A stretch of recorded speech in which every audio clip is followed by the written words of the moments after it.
I am here to talk about parenting, which is kind of weird because if you Google America's Worst Mom, you find me there for 22 Google pages, followed by America's Worst Mother's Day Gift, which, guys, a lot of you here, we don't want an iron, and lingerie is for Father's Day. So, how do you get a name like that? Well, years ago, when our younger son was 9, he started asking me and my husband if we would take him someplace he'd never been before in New York City, where we live, and let him find his own way home by subway. So we talked about it, me and my husband, who you never hear of as America's worst dad, and we decided, sure. Long story short, I wrote a newspaper column, Why I Let My 9-Year-Old Ride the Subway Alone, and 2 days later, I was on the Today Show, MSNBC, Fox News, and NPR. Fox News and NPR, okay? Kind of wild. And I realized that a lot of you would not make the same decision, obviously, but you should have seen our son. He came into the apartment levitating. He was so happy. So I want you to think back for just a second on something that you absolutely loved doing as a kid, maybe flashlight tag, building forts. And now I want you to raise your hand if your mom knew exactly where you were. Okay, it's an older crowd here. Sorry. It is usually the younger people who raise their hands because that's what's changed. In fact, that's what I wrote my book about, free-range kids. For the last generation or two, kids have been getting so little time on their own, so little time unsupervised. And of course, some of that's good, togetherness is good, kids need a strong bond.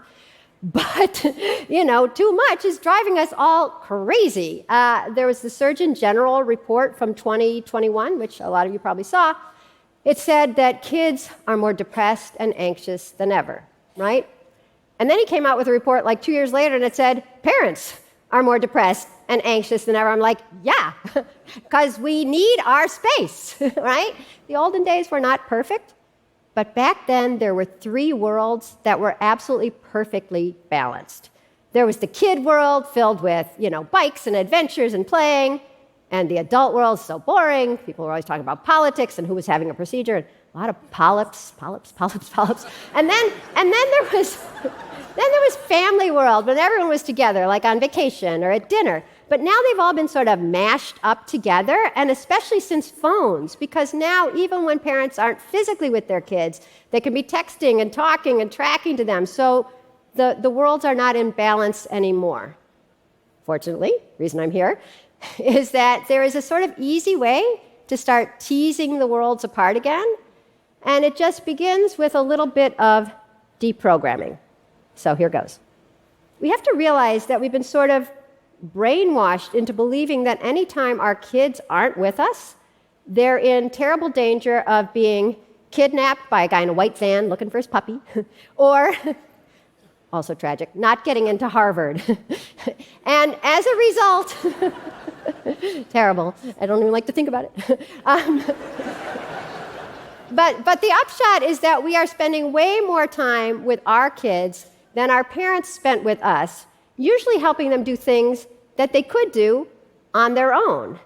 And I call it the adult takeover of childhood because it's so vast that the University of Michigan did a study 2 years ago, and they found that parents want to give their kids independence. They recognize its importance. But the majority of parents of kids age 9 to 11, which is tweens, right? Kind of old, will not let them play at the park with a friend, will not let them walk to a friend's house.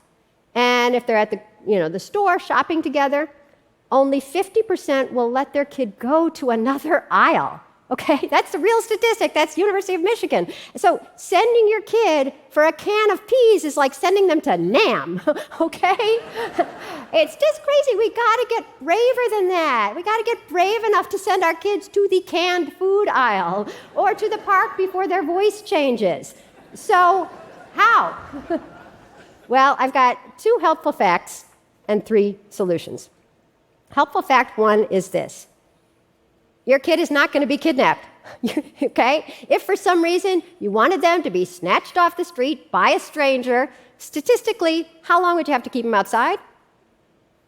750,000 years. Okay? It's a while. And after the first 100,000, they're not even kids anymore. They're not even cute. They're like dust. Fact 2 is that when our kids aren't with us and all our teachable moments, they're actually learning more. And let me explain. When adults organize a game, we are efficient, right?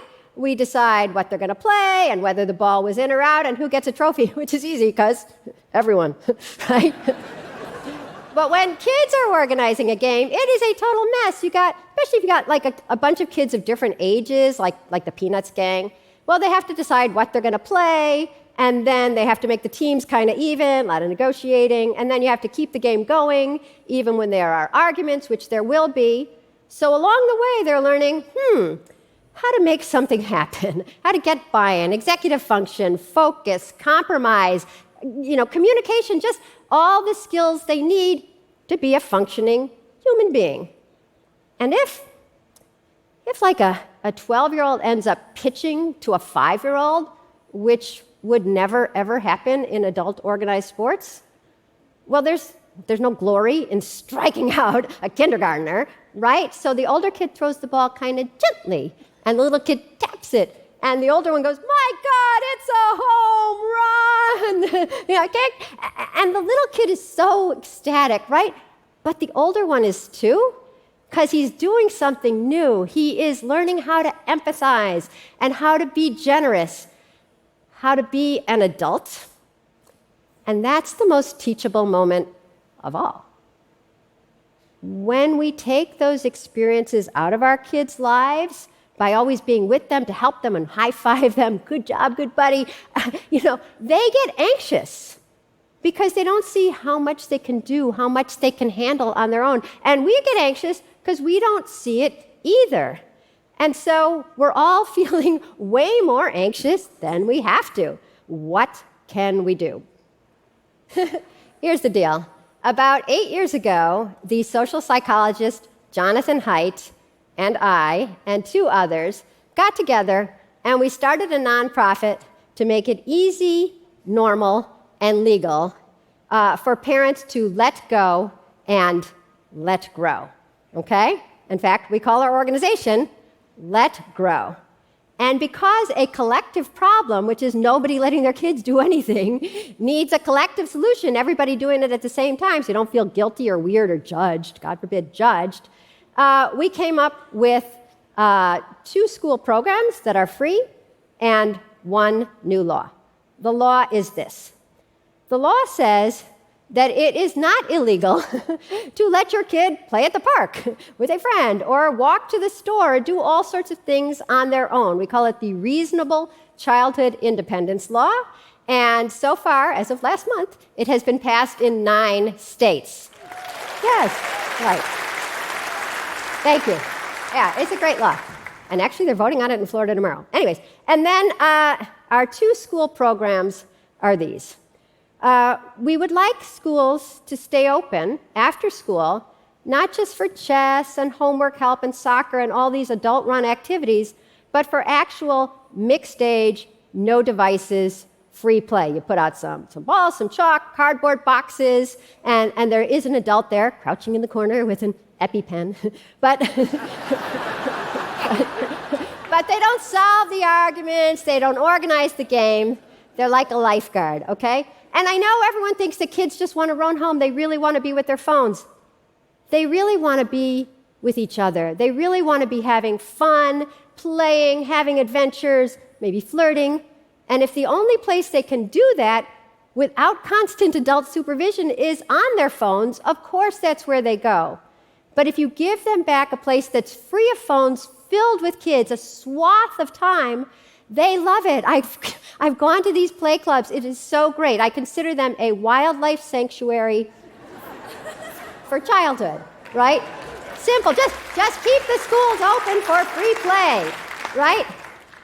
The second thing we suggest is that schools do the Let Grow experience. And that's when teachers give kids the homework assignment that says, go home and do something new on your own with your parents' permission, but without your parents. You can climb a tree, walk the dog, make pancakes, doesn't matter, anything, depending on your age and your neighborhood, etc. And it's in just over 1,000 schools so far. And last year we heard of one kid who was 10 or 11, and he decided for his Let Grow experience, he would make dinner for his family. So he went to get the ingredients at the store, and he's shopping and he's getting everything, and then he can't find the hot sauce. And the idea of asking a clerk for help, going up to an adult like a moron, an idiot, he just felt so tiny, he couldn't do it. He ran out of the store. He literally left his cart and all the other groceries there, and he bolted. And then he went back in, and he talked to the clerk, and he got the hot sauce, and in one sense, it's just a simple errand, right? But in another sense, it's the hero's journey, right? Because he had been defeated and humiliated. He actually abandoned his quest, just like they say in those hero's journeys books. But then he went back in, and he did it himself. I did it myself are childhood's magic words. I did it myself is the original anxiety buster. And in fact, if I ask you right now, and probably we'll talk about it later, to remember something that made you really proud of your own kid or your grandkid or your niece or your student or nephew, whatever, it's usually something like, you know, he was on an overnight last night and the other mom called to say he cleared the table. Really? Or we were on vacation and she got lost, but she found her own way back to the hotel. Or my kid took the cousins out last night and let the 5-year-old get a home run. We're most proud of our kids when they do something on their own. And our kids are most proud of themselves when they do something on their own. So the solution to the parent anxiety crisis and the kid anxiety crisis turns out to be the exact same thing. You got to pull apart those worlds again. You got to put the kid world separate from the parent world, put them back in balance. You got to let kids do something on their own in the big wide world, maybe without even tracking them or talking to them or texting them, just trusting them to do something on their own. And if you can do that, if you can let go, I can guarantee your kids are going to end up less anxious. Your kids are going to end up smarter. And your kids are going to feel really proud, but not as proud as you. Thank you. Thank you. Thank you. Thank you. Thank you. Thank you. Thank you. Thank you. Thank you.